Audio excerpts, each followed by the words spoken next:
Salut à tous, c'est Zamérine et Rasoir pour le premier Démodie Mistcast. Alors Mistcast, qu'est-ce que c'est? C'est tout simplement des épisodes hors série par rapport aux Démodie qui est plutôt planifié épisode par épisode pour tester des petites batailles à petits formats ou d'autres modes de jeu comme Warband ou d'autres jeux comme les Seigneurs des Anneaux. Donc bienvenue dans ce premier Mistcast. Alors là pour nous c'était l'occasion d'initier Meru, donc un ami qui joue nain, qui va faire sa première bataille sur un format 1000 points et qui est venu nous donner un coup de main sur les photos. Ça a bien aidé. Voilà. Donc aujourd'hui on a une bataille rangée à 1000 points, Skaven contre nain. Les ennemis jurés.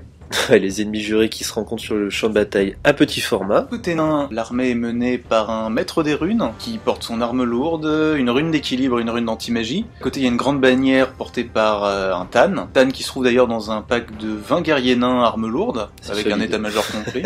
À côté de ça, il y a 12 longues barbes qui ont des armes lourdes également, un EMC et l'étendard des runes des ancêtres. Une bonne unité d'élite, ça. Et enfin, on a un autre pack en base qui sont 14 arquebusiers, voilà, qui sont pas mauvais aussi. Surtout. En unité spéciale, et on a surtout un canon avec un ingénieur, une rune de forge et une rune incandescente qui aura bien montré qu'elle pouvait faire peur. Ah bah pour faire sauter la régénération de l'abomination, ça sert bien. Donc du côté Skaven, justement, l'armée est conduite par un sorcier niveau 1, technomage avec condensateur à énergie magique, accompagné lui aussi d'un chef porteur de grande bannière. Avec ça, nous avons 2 fois 29 guerriers des clans, 2 fois 20 esclaves. C'était peut-être pas très intelligent de les mettre par 2 fois 20, mais je voulais tester. Ça s'est vu. Ça se verra. Une petite mitrailleuse Ratling avec les guerriers des clans, et surtout une abomination de la Malfosse, accompagnée de 2 rats ogres.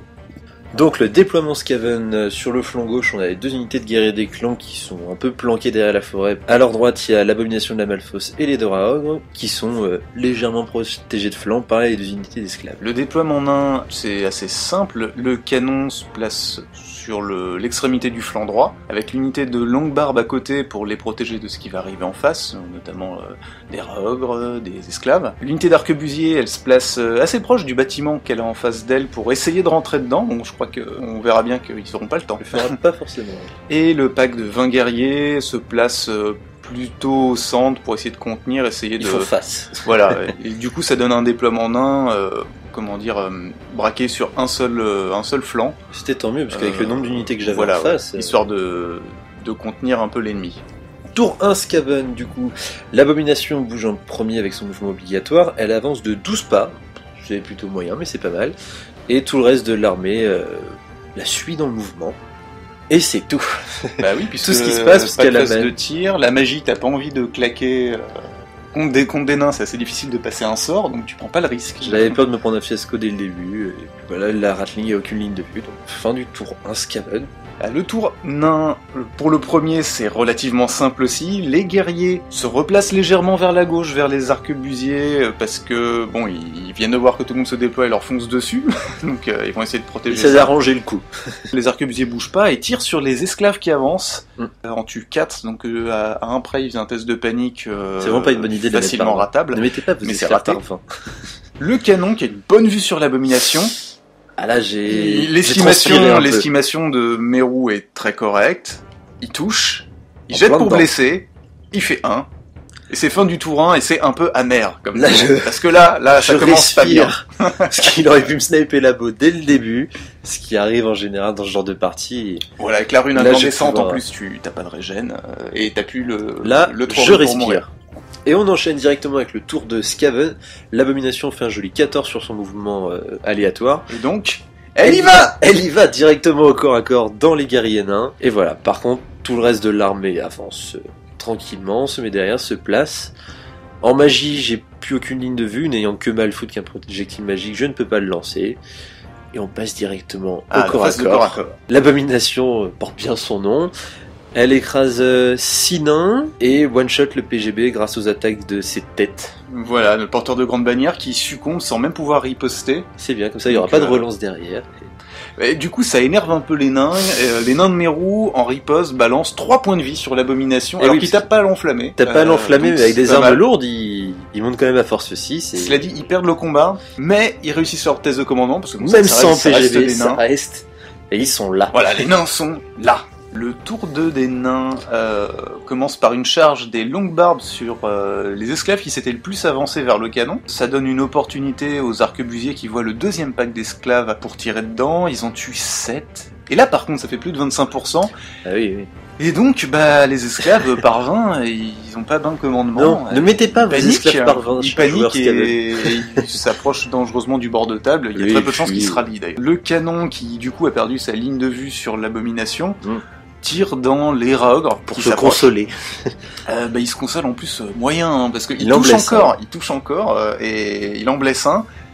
Mais cette fois-ci il fait un seul PV, alors je pense que voilà, Meru a eu un peu la main du diable là, sur cette partie, il fait des 1 quand il faut pas. Sur le canon. Là, la phase de corps à corps contre l'abomination avec le pack de guerriers. Il y a 8 nains qui meurent à nouveau. Voilà, sous les coups de l'abomination, mais cela dit en riposte, les nains montrent leur rancune et ils massacrent, ce qui reste 2 points de vie de l'abomination. Il lâche un petit morceau et elle claque.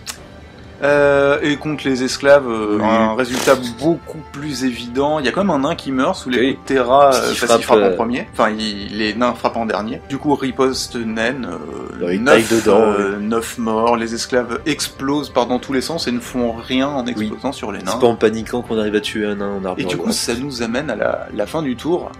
Une fin... Trop horrible pour mourir.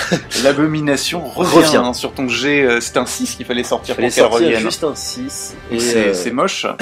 Elle revient, par contre, elle revient qu'à un seul point de vie. Oui. Mais donc, du coup, elle sera là pour le tour suivant. Mais là, on a bien senti que la partie était pliée, hein, parce que c'était encore un tour d'abomination, c'était pas gérable. Tour 3 Skaven, les coureurs d'égout. Non, tu fais 1 sur ton jet et ils viennent pas sur la table. Ils restent dans leur coin. Évidemment, l'abomination recharge les guerriers nains. Facile. On rentre dedans.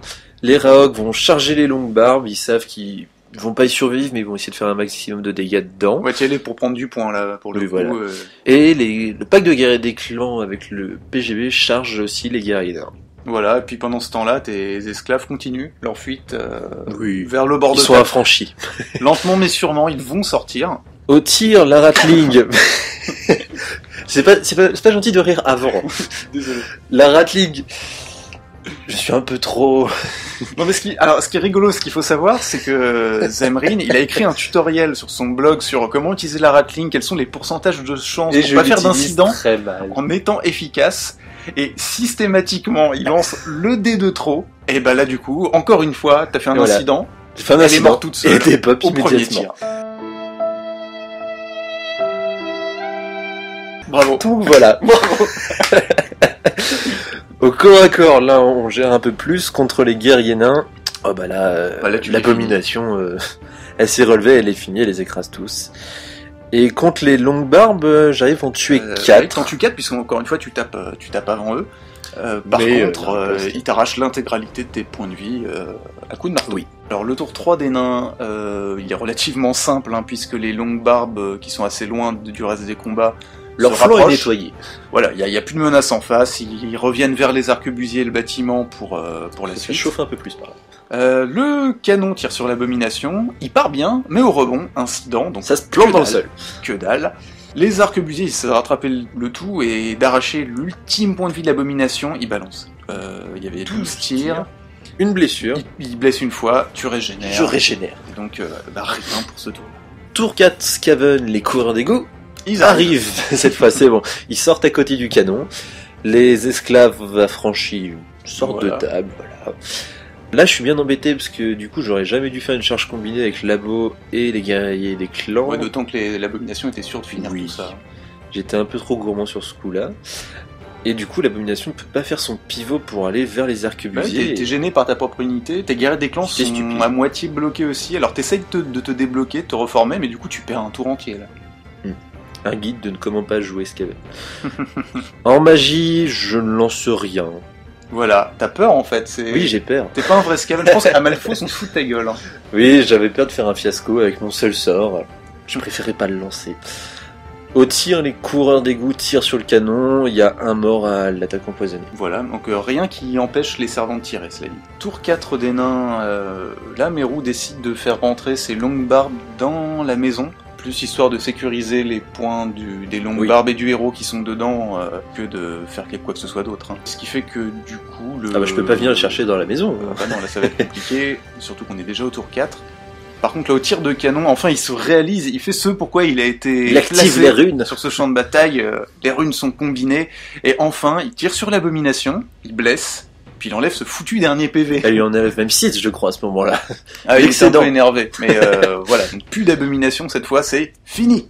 Il a une bonne plaie en moins, et fin du tour 4. Voilà, parce que les arquebusiers voient rien. Tour 5 Skaven, je tente la charge combinée avec les 2 unités de guerriers des clans sur les arquebusiers. Première charge, je me prends 5 morts en tir de réaction. Et tu rates. Et je rate la charge double 1. L'autre unité par contre arrive facilement à engager le flanc de l'unité. Et les coureurs d'égout chargent le canon. Au corps à corps contre les arquebusiers, les guerriers des clans ne font rien. Ils tuent personne. Et les nains en tuent quand même à la riposte. Parce qu'il y avait peu de riposte de flanc. Mais avec les bonus de rang, la bannière, la grande bannière, les guerriers des clans remportent le combat. Les arquebusiers fuient et se font rattraper malgré les... Enfin quoique c'est normal, après tous les Skaven ils ont des grandes pattes, ils sont rapides. Avec leur mouvement de 3 ils courent pas très vite. Mais... et les corps... jambes. Et les coureurs d'égout, je crois que je mange le canon assez facilement avec 2 attaques chacun, attaque empoisonnée. Mais tu tues tous les servants. Je crois que c'est au poison d'ailleurs que ça saute. Classique. Donc là, les longues barbes dans la maison, ils y restent. Ils vont y rester. Ils ont bien raison.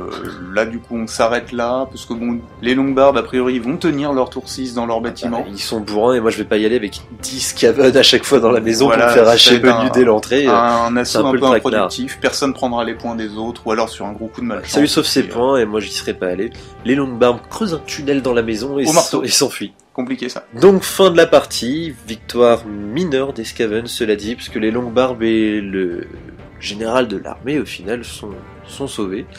730 points à 407. Voilà, une bataille quand même plutôt dans le sens des Skaven.